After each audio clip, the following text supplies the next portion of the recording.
Hello friends, आप सबका स्वागत है मेरे यूट्यूब चैनल यूपीएससी गुरु में। आशा करती हूँ कि आप लोगों ने पिछले वीडियो देखे होंगे, उनको नोट भी किया होगा। ये वीडियो उड़ान मैगज़ीन, एसएससी, रेलवे, यूपीएससी और स्टेट पीसीएस के लिए बहुत इम्पॉर्टेंट है। क्या आप जानते हैं कि तमिल साहित्य का सबसे प्राचीन काल कौन सा था, जहाँ राजा नहीं बल्कि कवि इतिहास लिखते थे?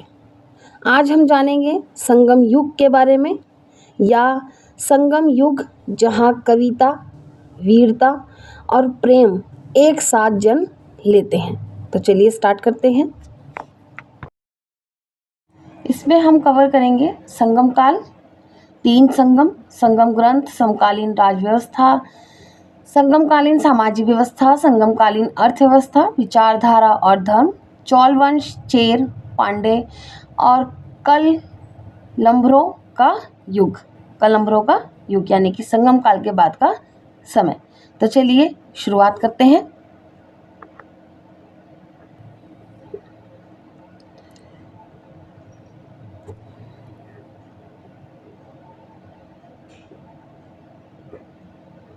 आगे बढ़ने से पहले मेरी आप सबसे रिक्वेस्ट रहेगी कि चैनल को सब्सक्राइब करें, शेयर करें, और जहाँ भी आप लोगों को कोई दिक्कत हो, प्रॉब्लम हो, तो प्लीज़ मुझे कमेंट बॉक्स में ज़रूर बताएं। परिचय। संगम युग दक्षिण भारत में 300 ईसा पूर्व से 300 ईस्वी के बीच का काल था, और संगमों यानी कि तीनों संगम को मुचंगम भी कहा जाता था। मौर्य काल में दक्षिण भारत, अशोक के द्वितीय शिलालेख में पहली बार दक्षिण भारत के राजनीतिक परिदृश्य का उल्लेख मिलता है। इसके अनुसार चोल, पांडे, केरलपुत यानी कि चेर और सत्यपुत जैसे स्वतंत्र तमिल राजवंश अस्तित्व में थे। ये नोट है, आप इसको अंडरलाइन करिएगा। नेक्स्ट है संगम युग के अध्ययन के स्रोत। पुरातात्विक स्रोत। दक्षिण भारत में महापाषाणिक समाधियां, मृतकों को लाल मिट्टी से बने अस्थि कलशों में दफनाया जाता था, जो पत्थर के ताबूत की समाधि से अलग है। ताबूत शवाधान। इसमें मृतकों के शरीर को रखने के लिए पत्थर से बने एक छोटे ताबूत जैसे बक्से का उपयोग किया जाता था। यह समाधि पूरी तरह से जमीन के नीचे होती थी। सेकंड है अस्थि कलश शवाधान। मृत्यु के बाद शवों का दाह संस्कार किया जाता था और राख को एकत्रित करके अस्थि कलश में रख दिया जाता था। ऐतिहासिक बंदरगाह और राजधानियां। अरिकमेडु, कोडुमनाल, उरेयूर और अलांगकुलम। बौद्ध स्तूप और चैत्य अमरावती व नागार्जुनकोंडा आदि में स्थित स्तूप और चैत्य। आपको यहाँ पे याद करना पड़ेगा, इसको अंडरलाइन करना पड़ेगा, इम्पॉर्टेंट है, पीसीएस में पूछा जा सकता है।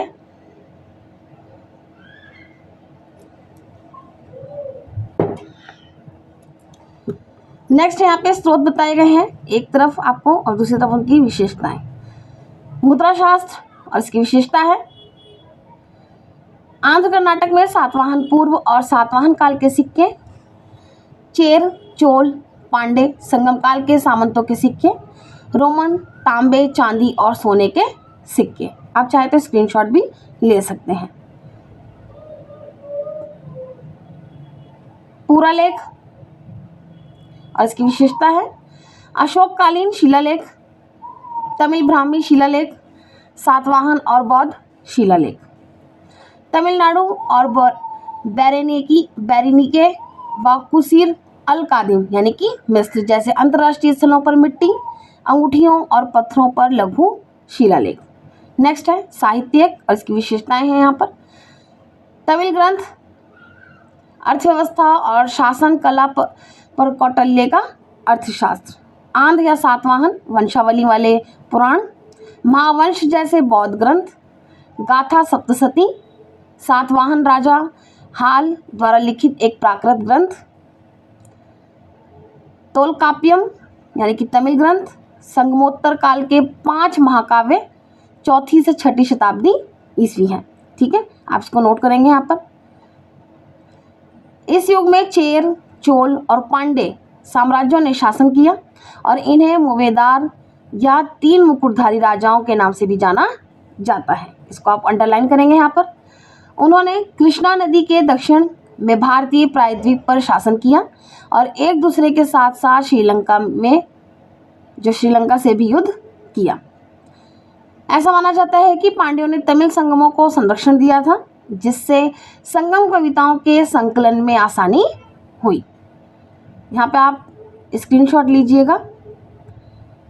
यहाँ पे आपको एक तरफ से क्रम संख्या बताई गई है, संगम का स्थान बताया गया है, यहाँ पे उनके जो प्रमुख हैं और अन्य विद्वान वो बताए गए हैं और उनकी महत्वपूर्ण कृतियाँ बताई गई हैं।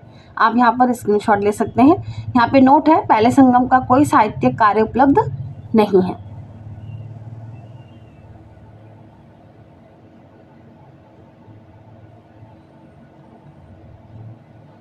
यहाँ पे भी आपको यही बताए गए हैं, आपको इसका स्क्रीनशॉट ले लेना है, इंपॉर्टेंट है, ये पूछे जा सकते हैं आप लोगों से, पीसीएस में पूछे जा सकते हैं।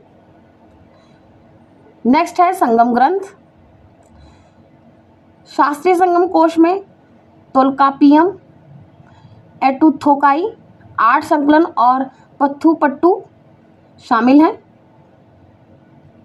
तोलकापियम, जिसका श्रेय तोलकप्पियर को दिया जाता है, सबसे पहला तमिल व्याकरण ग्रंथ है जो न केवल कविता से संबंधित है बल्कि उस समय के समाज और संस्कृति से भी संबंध रखता है। इसको नोट करेंगे आप, यहाँ पर अंडरलाइन करेंगे। एटुथोकाई और पत्थुपट्टू संग्रहों में पनार यानी कि भटकने वाले भाटों और पुलावर यानी कि कवियों द्वारा रचित लगभग 2400 कविताएं हैं। यहाँ पे आप इनका स्क्रीनशॉट ले लीजिए, इंपॉर्टेंट है।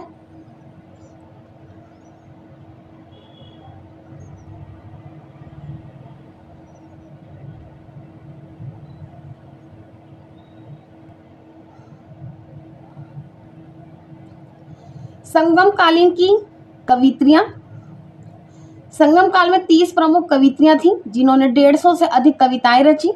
सबसे प्रमुख कवित्री अव्वैयार, अन्य में आलूर, नन्मुलैयार, काकेपड़ियार, कवरपेडू, नलवेलियार, ओकुर, मसाथियार और पारिमकलियर शामिल हैं। इनको नोट करेंगे आप।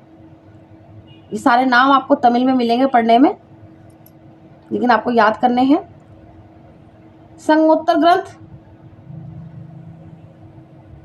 पदीने की कड़क्कू, 18 लघु कृतियां। इसमें नैतिकता और नैतिक सिद्धांतों का समर्थन किया गया है। उनमें से सबसे महत्वपूर्ण है तिरुक्कुरल और नालदियार। ठीक है, इसको नोट करेंगे आप। इलांगो आदिगल द्वारा लिखित शिल्पकादिकारम और सीतालाई सथनार द्वारा लिखित मणिमेखले 2 महत्वपूर्ण महाकाव्य हैं जो सांस्कृतिक और धार्मिक इतिहास की गहरी समझ के लिए उपयोगी हैं। शिल्पादिकारम एक प्रेम कथा कहानी है जिसमें कोवलन नामक एक प्रतिष्ठित व्यक्ति अपनी पत्नी कनग्गी, जो एक कुलीन परिवार से थी, उसको छोड़कर कवेरीपट्टिनम की माधवी नामक वेश्या को पसंद करता है। मणिमेखले कोवलन और माधवी के मिलन से पैदा हुई एक बेटी के साहसिक कार्यों से संबंधित है। इसको नोट करेंगे आप यहाँ पर। नेक्स्ट है संगमकालीन राजव्यवस्था। थिनाई वर्गीकरण संगम युग के दौरान विभिन्न इलाकों में अलग अलग सामाजिक आर्थिक विकास को दर्शाता है। यह वर्गीकरण शासकों के 3 स्तरों वाले राजनीतिक शैली तक भी विस्तारित है। किझार गांवों या एक छोटे क्षेत्र के मुखिया थे जिसे बाद में नाडू के नाम से जाना गया। वे विशिष्ट क्षेत्रों में रहने वाले आदिवासी समुदायों के प्रमुख थे। आप इसको नोट करेंगे, यहाँ पर अंडरलाइन करेंगे। ऐसे राजा, यहाँ पे हम वैडर के बारे में पढ़ रहे हैं। ऐसे राजा जिनका नियंत्रण बड़े और उपजाऊ प्रदेशों पर था, जिनका नियंत्रण बड़े और उपजाऊ प्रदेशों पर था,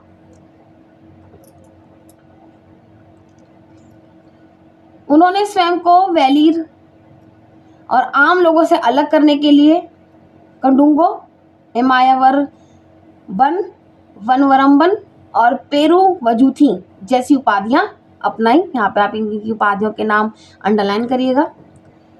राजाओं ने अपनी प्रतिष्ठा बढ़ाने और अपने क्षेत्रों को महिमा मंडित करने के लिए भाटों और कवियों को संरक्षण दिया तथा अपने दरबारों यानी कि अव्यम को उनको स्थान में दिया। ठीक है, दरबारों में उनको स्थान दिया।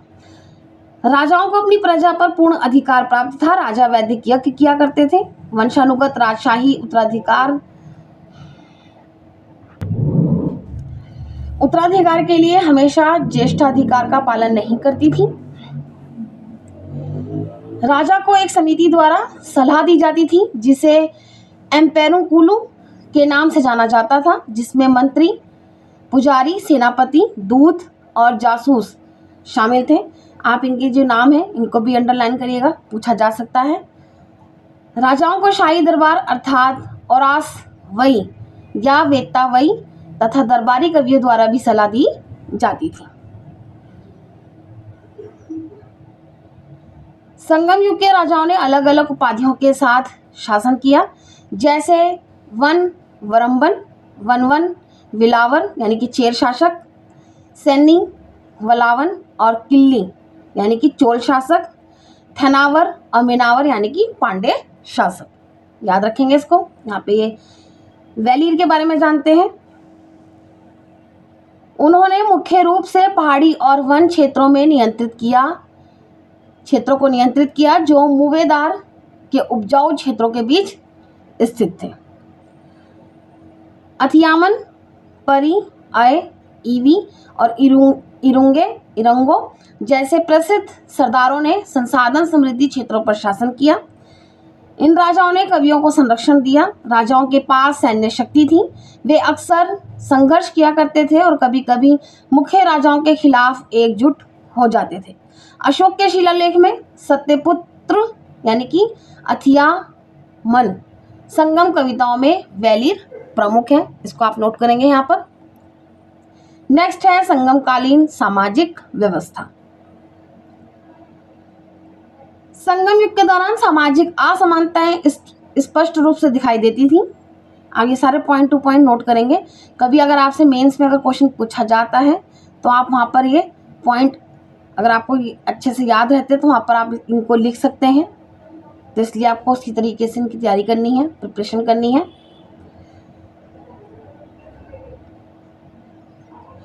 अमीर लोग ईंट और गारे के घरों में रहते थे, जबकि गरीब झोपड़ियों और साधारण घरों में रहते थे।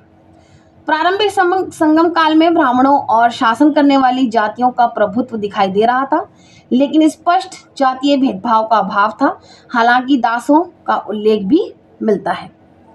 ब्राह्मण पहली बार तमिल भूमि में संगम युग के दौरान उपस्थित हुए। उनमें से कई ने कवियों के रूप में काम किया। एक आदर्श राजा द्वारा उन्हें कभी दुख नहीं पहुंचाया गया।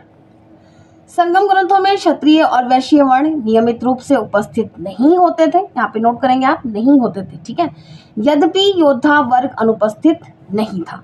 इस तरह के पॉइंट जो है यूपीएससी अक्सर डाइवर्ट करके सेंटेंस बना के आपसे पूछती आई है और पूछ भी सकती है। तो इसलिए जो इस तरीके के पॉइंट होते हैं इनको आप अंडरलाइन करिएगा। सेनापतियों को एक औपचारिक समारोह में एनआरडी की उपाधि प्राप्त हुई। नागरिक और सैन्य कार्यालय वेलाल या अमीर किसानों यानी कि चोल और पांडे दोनों के अधीन के पास थे। शासन करने वाली जाति को अरासर कहा जाता था और उनके वेलाल यानी कि चौथी जाति, ठीक है, वेलाल के साथ वैवाहिक संबंध थे। बड़े भूस्वामी को वेलार कहा जाता था। वेलार, ठीक है, वेलार कहा जाता था। साधारण हल चलाने वाले को उझावर कहा जाता था और भूमिहीन श्रमिक सहित दासों को कड़ासियार और आदि माई कहा जाता था। ठीक है, नोट करेंगे यहाँ पर। निम्न श्रेणी के कारीगर पुलेयान चारपाइयों को तैयार करने के लिए जिम्मेदार होते थे। यहाँ पे आपसे जो मैंने आपको शुरुआत में बताया है कि यहाँ पे आपको PYQ भी देखने को मिलेंगे। तो यहाँ पे आपको ये वट्टाकीरुतल एक राजा जो युद्ध में हार गया था, उसने खुद को भूखा रखकर आत्महत्या कर ली थी। तो देखिए इस तरीके का ये पॉइंट आपसे पूछा गया है 2023 में, तो आपको नोट करने हैं। यहाँ पे आपको इस मैगजीन में PYQ भी देखने को मिलेंगे। और आज हम एशियंट हिस्ट्री जो है फिनिश हो जाएगी। कल से हम मेडिएवल हिस्ट्री स्टार्ट करेंगे उड़ान मैगजीन की, ठीक है। और बाकी हमारे NCERT भी चलता रहेगा। तमिल पारिस्थितिक क्षेत्र यानी कि इकोजोन, थिनाई भूदृश्य अवधारणा के अनुसार तमिलगम को 5 भूदृश्यों में विभाजित किया गया था। प्रत्येक क्षेत्र को अपनी प्रमुख विशेषताएं थीं। इस क्षेत्र में पर्यावरणीय परिस्थितियों के अनुसार विभिन्न इष्ट देव और सांस्कृतिक जीवन विद्यमान था। संगमकालीन प्रमुख तमिल पारिस्थितिकी क्षेत्र निम्नलिखित हैं। कुरिंजी पहाड़ी क्षेत्र जहाँ की विशेषताएं शिकार और संग्रहण गतिविधियां थी। यहाँ पे आप स्क्रीनशॉट भी ले सकते हैं। मरुथम नदी क्षेत्र जहाँ हल और सिंचाई का उपयोग करके कृषि की जाती थी। मुल्ले वन क्षेत्र जहाँ पशुचारण और झूम खेती साथ साथ होती थी। नेयथल तटीय भूमि का उपयोग मुख्य रूप से मछली पकड़ने और नमक उत्पादन के लिए किया जाता था। पलाई बंजर और सूखी भूमि खेती के लिए अनुपयुक्त थी, जिसके कारण लोग पशु चोरी और डकैती में संलग्न हो रहे थे, ठीक है। नेक्स्ट है संगमकालीन अर्थव्यवस्था राजस्व। इसको पॉइंट जानेंगे। यहाँ पर आपको ये सारे पॉइंट नोट करने हैं। ये बुक नहीं है, ये मैगजीन है और इसमें ऑलरेडी ही ये नोट ही है, ठीक है। कहीं आप सोचो कि ये बुक है, क्योंकि बुक में पढ़ोगे तो वहाँ पूरा लेंथ ही है, पॉइंट वाइज है, तो ये नोट है एक तरीके से। तो आप लोगों को ये अच्छे से नोट करना है, इसको रिवाइज करना है। विदेशी और घरेलू व्यापार राजस्व का एक महत्वपूर्ण स्रोत था। सीमा शुल्क और पारगमन यानी कि परिवहन शुल्क उन व्यापारियों से वसूला जाता था जो अपना माल एक स्थान से दूसरे स्थान ले जाते थे। सीमा शुल्क अधिकारी बुहार में कार्य करते थे। तमिल साहित्य में इराई और तिराई का उल्लेख सरदारों द्वारा प्राप्त 2 प्रकार के अंशदानों के रूप में किया गया है। जबकि इराई एक नियमित अंशदान था, वहीं तिराई एक सम्मान यानी कि पुरस्कार था। युद्ध में की गई लूट आय का एक अन्य स्रोत थी। कृषि से नियमित आय होती थी, यद्यपि राजा का हिस्सा निर्धारित नहीं था। कराधान के साक्ष्य राजमार्गों और कावेरी पट्टिनम के बंदरगाह में पाए जाते हैं। नेक्स्ट है कृषि। धान, रागी और गन्ना का उत्पादन किया जाता था। तमिल क्षेत्र में अनाज, फल, मसाले, विशेषकर काली मिर्च और हल्दी का उत्पादन होता था। आप ये दोनों पॉइंट यहाँ पे नोट करेंगे। नेक्स्ट है शिल्प उत्पादन। इस समय के शिल्प उत्पादन में कांसे के बर्तन, मनके, सोने का कारीगर, वस्त्र, शंख की चूड़ियां, आभूषण, कांच, लौह, धातु कर्म और मिट्टी के बर्तन बनाना शामिल था। शिल्प उत्पादन के प्रमुख शहरी केंद्र केरल में अरिकामेडु, ओरेयूर, कांचीपुरम, कावेरीपट्टिनम, मदुरै, कोरकाई और पट्टनम थे। मदुरै तथा कांची मंगुड़ी मारुथनार द्वारा लिखित दिन और रात के बाजारों का वर्णन करता है, जो तैयार की गई विविध वस्तुओं की पेशकश यानी कि सुझाव करते हैं। नेक्स्ट है व्यापार। व्यापार में सिक्कों के प्रयोग के साथ साथ वस्तु विनिमय का प्रयोग सामान्य था। रोमन सोने और चांदी के सिक्के कोयम्बटूर सहित दक्षिणी भारत के कई भंडारों में पाए गए हैं। लंबी दूरी के व्यापार के भी साक्ष्य मिले हैं। कई पुरातात्विक स्थल लंबी दूरी के व्यापार को प्रदर्शित करते हैं, जिसमें रोमन साम्राज्य, मिस्र, अरब, मलय द्वीप समूह और चीन से संपर्क शामिल है। नोट करेंगे यहाँ पर आप। प्रारंभिक ऐतिहासिक बंदरगाहों से रोमन एम्फोरा यानी कि दोहरी मुठिए का लंबा घड़ा और कांच के बर्तनों का पता चलता है, जो सक्रिय समुद्री व्यापार का संकेत देते हैं।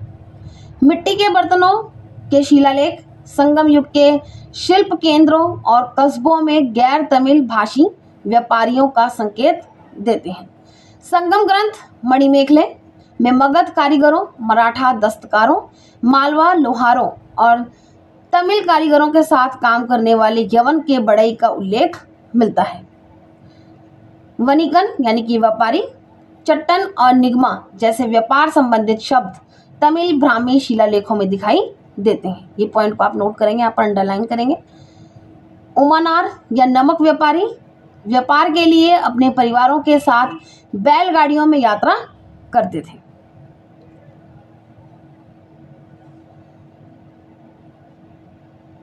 चट्टू का तात्पर्य गतिशील या भ्रमणशील व्यापारियों से है, इसको नोट करेंगे आप यहाँ पर। व्यापार की वस्तुओं में हाथी दांत, मोती, कीमती पत्थर, मलमल, रेशम, सूती वस्त्र आदि शामिल थे। नेक्स्ट है यहाँ पर सेना। राज्य किसानों से एकत्रित करों के आधार पर एक नियमित सेना रखता था। इसमें हाथी, घुड़सवार सेना, पैदल सेना और बैलों द्वारा खींचे जाने वाले रथ शामिल थे। अमीर और राजकुमार व सेनापति हाथियों पर सवार होते थे और सेनाध्यक्ष रथों पर सवार होते थे। नेक्स्ट है यहाँ पर विचारधारा और धर्म। पहले है यहाँ पर बौद्ध धर्म। औपचारिक धार्मिक गतिविधियों के प्रकट होने का सबसे पहला प्रमाण अशोक के समय में सामने आया, जब बौद्ध धर्म दक्षिण भारत और श्रीलंका तक पहुंचा। ऐसा माना जाता है कि अशोक की बेटी बोधि वृक्ष को श्रीलंका ले गई थी। किंवदंतियां अशोक से पहले कर्नाटक में चंद्रगुप्त मौर्य की उपस्थिति का सुझाव देती हैं।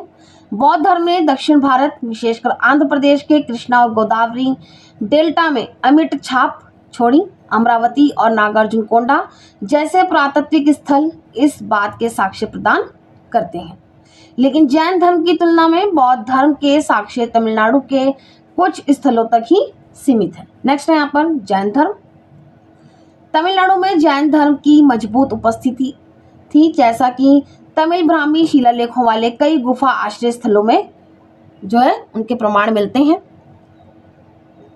आम लोगों पर उनका प्रभाव ज्ञात नहीं है, लेकिन व्यापारियों और भक्तों द्वारा जैन भिक्षुओं को शिलाश्रय और चढ़ावा प्रदान करके उनका समर्थन करने के प्रमाण मिलते हैं। संगम के बाद के युग में जैनियों ने तमिल साहित्य में महत्वपूर्ण योगदान दिया। नेक्स्ट है ब्राह्मणवाद की शुरुआत। सातवाहन, संगम राजाओं और इक्ष्वाकुओं ने वैदिक बलि का समर्थन किया, जैसा कि संगम ग्रंथों में दर्शाया गया है। संगम ग्रंथों में ब्राह्मणों के प्रवास और वैदिक अनुष्ठान करने के प्रमाण मौजूद हैं। हालांकि तमिलनाडु में वर्णाश्रम विचारधारा ने जोर नहीं पकड़ा। विष्णु की पूजा का उल्लेख भी मिलता है। मृतकों के लिए भोजन प्रदान करने की महापाषाणिक प्रथा जारी रही, यानी कि लोग धान चढ़ाते थे। ठीक है।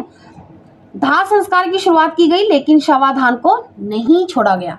इस पॉइंट को भी आप नोट करेंगे यहाँ पर। स्थानीय देवता मुरुगन कार्तिक भगवान जी को कहते हैं, जो शिव जी के पुत्र हैं, जिन्हें सुब्रमण्यम के नाम से भी जाना जाता है। मुरुगन की लोग पूजा करते थे। नेक्स्ट है यहाँ पर चोल वंश। चोल वंश के बारे में हम यहाँ पर जानेंगे, इंपॉर्टेंट है, क्वेश्चन आते हैं। ठीक है, नोट करिएगा इसको अच्छे से ध्यान से। चोलों ने कावेरी डेल्टा सहित मध्य और उत्तरी तमिलनाडु पर शासन किया, जिसे बाद में चोल मंडलम या कोरोमंडलम के नाम से जाना गया। वे पांडे के उत्तर पूर्व में पेन्नार और वेल्लार नदियों के बीच स्थित थे।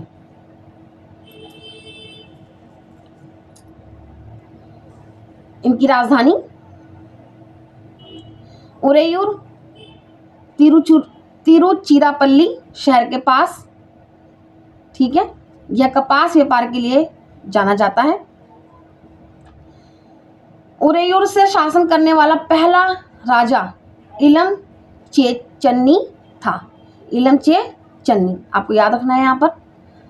पुहार या कावेरी पट्टनम एक वैकल्पिक शाही निवास और मुख्य बंदरगाह शहर था। यह आपसे 2023 में पूछा गया है। जैसे कि मैंने आप लोगों को पहले बताया है कि यहाँ पे आपको PYQ देखने को मिलेंगे, इसलिए आप लोग चैप्टर पूरा देखिए, पूरा समझिए इसको, नोट्स को, अंत तक वीडियो में बने रहें, तभी आपको पता चलेंगे कि कहाँ कहाँ से और PYQ आए हैं।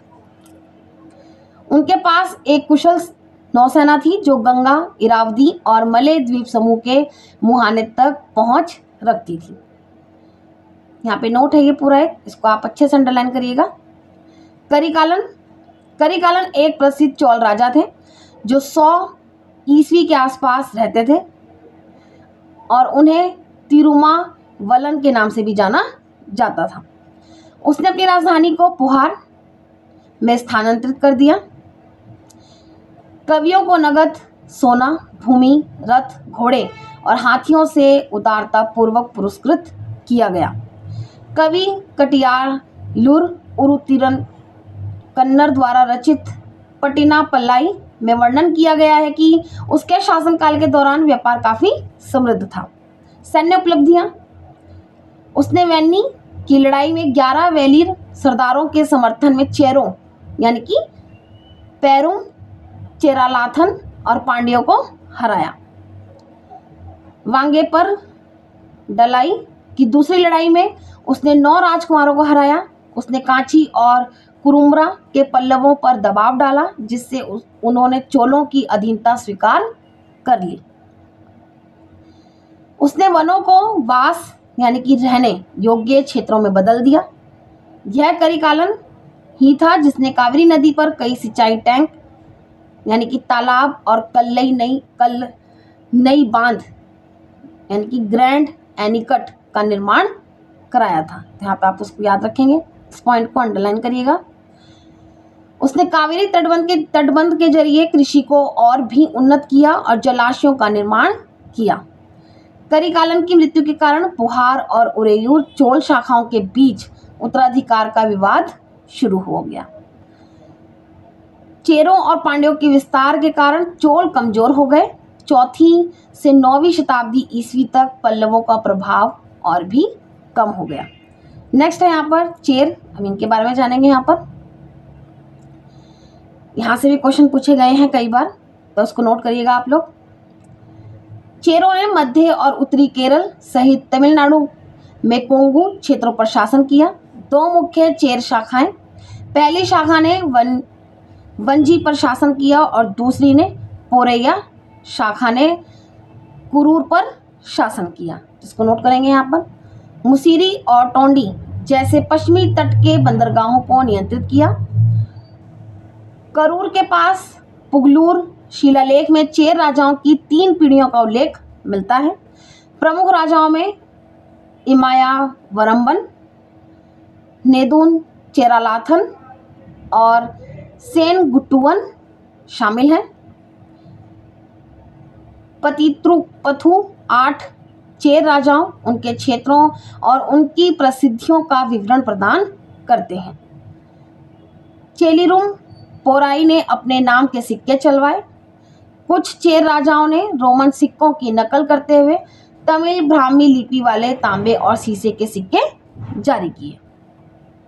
नेक्स्ट है यहाँ पर प्रमुख शासक, आप चाहे तो इनकी स्क्रीनशॉट भी ले सकते हैं। पहला है उदयन चेरल, वह सबसे पहला चेर राजा था जो सातवाहन राजा सातकर्णी द्वितीय के शासनकाल के दौरान जीवित रहा। नेक्स्ट है नेदुम चेरल अदन, उसे यवनों का सामना करना पड़ा जिन्हें उसने हराया और इमायावरम्बन की उपाधि अर्जित की। उसके 2 बेटे थे, चेरन चेंगुट्टुवन और इलंगो आदिगल। इलंगो आदिगल एक तपस्वी बन गए और उन्होंने शिल्पकादिकारम का लेखन किया।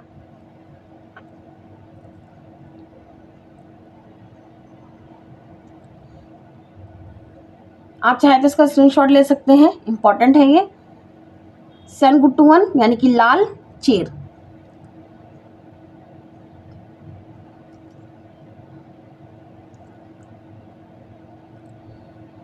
चेर कवियों के अनुसार वह उनका सबसे महान राजा था। उसने कई सरदारों को हराया और मुसीरी बंदरगाह को समुद्री डकैती से बचाया। सेनगुट्टुवन ने एक महान उत्तर भारतीय अभियान का नेतृत्व किया जिसका उल्लेख शिल्पाधिकारम में मिलता है, लेकिन संगम कविताओं में इसका उल्लेख नहीं मिलता है। ठीक है, वह सातवाहनों के यज्ञ श्री सातकर्णी के समकालीन थे। आपसे कभी पूछा जाए समकालीन तो आप यहाँ पे इस पॉइंट को अंडरलाइन करेंगे। उसने कदम नाम से जाने जाने वाले समुद्री डाकुओं को हराया और कदल पिरक्का हिया की उपाधि धारण की। सेन गुटवन ने 46 वर्षों तक शासन किया और रूढ़िवादी तथा गैर रूढ़िवादी दोनों धर्मों का समर्थन किया। उसने दक्षिण भारत से चीन के लिए पहला राजनयिक मिशन शुरू किया, नोट करेंगे यहाँ पर। उसने कनग्गी को अनुकरणीय पत्नी के रूप में प्रतिष्ठित करते हुए तमिलनाडु में पट्टिनी पंथ की शुरुआत की। ठीक है, दूसरी शताब्दी के बाद चेर साम्राज्य का जो है पतन हो गया। नेक्स्ट है यहाँ पे पांडे, इनके बारे में जानेंगे, यहाँ से भी क्वेश्चन आए हैं। पांड्यों का उल्लेख सबसे पहले मेगास्थनीज ने किया था, जिसके अनुसार पांड्यों का साम्राज्य मोतियों के लिए प्रसिद्ध था। उसने पांड्य समाज को मात्र सत्तात्मक भी बताया। क्षेत्र है भारतीय प्रायद्वीप का सबसे दक्षिणी और दक्षिणी पूर्वी भाग, जिसकी राजधानी मदुरै थी। पांड्यों ने दक्षिणी केरल पर आक्रमण किया और कोट्टायम के पास नेलिकंडा बंदरगाह पर नियंत्रण कर लिया। मुख्य बंदरगाह कोरकाई यानी कि बंगाल की खाड़ी के साथ तंपरा पारानी के संगम के पास स्थित, यह आपसे 2023 में पूछा गया है, देख सकते हैं आप लोग यहाँ पर। इसलिए मैंने आपको कहा कि वीडियो के अंत तक बने रहिए, जब तक आप फुल वीडियो नहीं देखेंगे आपको पता नहीं चलेगा। कोरकाई का उल्लेख पेरिप्लस में कोलकोई के रूप में किया गया और जो मोती उत्पादन और चेक डाइविंग के लिए जाना जाता है। व्यापार, पांड्यों को रोम के साथ व्यापार से लाभ प्राप्त हुआ तथा उन्होंने रोमन सम्राट ऑगस्टस के पास अपने दूत भेजे। घोड़े, राज्य में समुद्र के रास्ते आयात किए जाते थे। यहाँ पे प्रमुख शासक दिए गए हैं आपको, आप चाहे तो इसका स्क्रीनशॉट भी ले सकते हैं।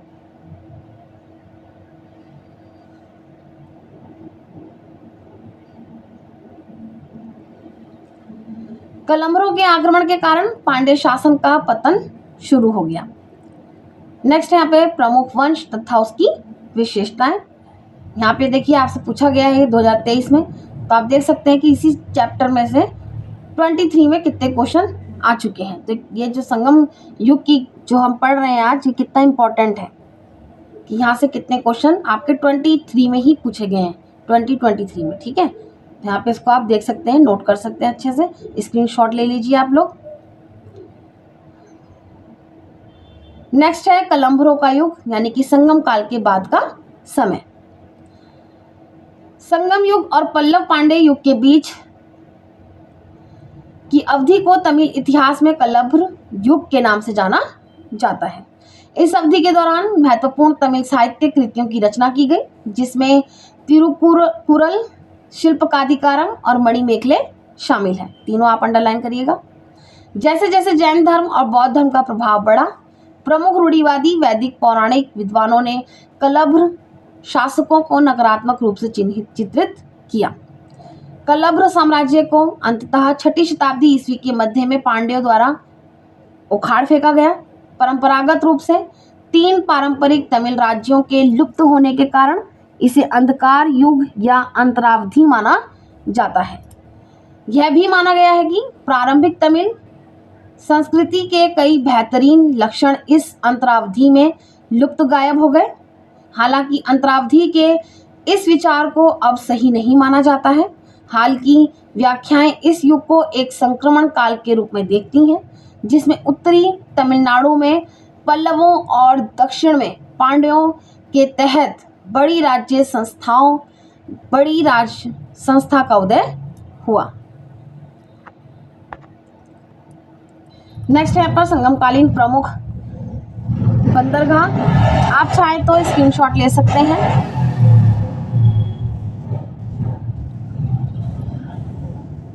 तो यहाँ पे आपका चैप्टर ये फिनिश होता है। पूरी एशियंट हिस्ट्री जो उड़ान मैगजीन के नोट्स थे वो आज यहाँ पर फिनिश हो जाते हैं। आई होप आप लोगों ने अच्छे से इनको देखा होगा, आपकी एशियंट हिस्ट्री अच्छे से कवर हुई होगी इसमें।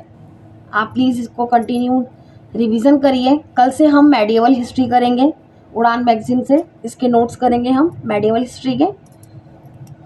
आप मुझे और भी बताइए कि इसके साथ साथ मैं आप लोगों को और कौन से सब्जेक्ट को लेके बताऊं, तो आप लोग प्लीज़ मुझे कमेंट बॉक्स में ज़रूर बताइएगा। यहाँ पे एक एडवर्टाइजिंग है आप लोगों के लिए। किसी को भी अगर फुल नोट्स चाहिए, फुल नोट्स की PDF चाहिए, तो आप लोग प्लीज़ मुझे कांटेक्ट करिए,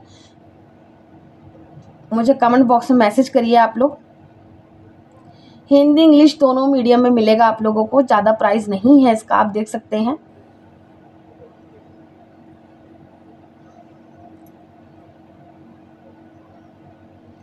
जो भी सीरियस एस्पिरेंट हैं उनसे मैं रिक्वेस्ट करती हूँ कि आप लोग प्लीज़ चैनल को सब्सक्राइब करें, शेयर करें।